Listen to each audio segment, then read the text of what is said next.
necə də məni uşaqlığıma aparır. Ay ana, məni uşaqlığıma apara bilərsən? Apara bilməsəm də yığıb aparıb evdə qatıq aşı pişirib uşaqlığını hatırlada bilərəm. Gərək bundan mənə qatıq aşı pişir. İnşallah.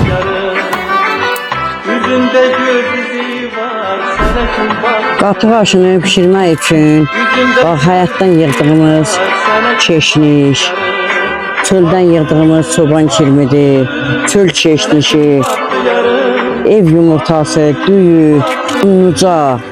Bunlardan indi qatıq aşı hazırlayıb keşmişi sana xatırladacaq.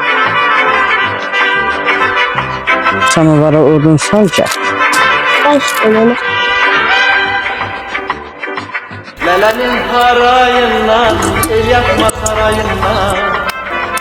Lələnin harayından, el yakma sarayından. Günde bir kerpiç düşür ömrümün sarayından. Günde bir kerpiç düşür. Bu da sənin uşaqlığın, bu indi yadına sal keçmişim. Gün dadı nətərdir? Ömrümün sarayından. Çox ləzzətlidir. Həqiqətən də uşaqlığıma qaytardı məni. Çox sağ ol ay ana. Allah səni mənə çox görməsin. Halal olsun, ye. Sağ ol.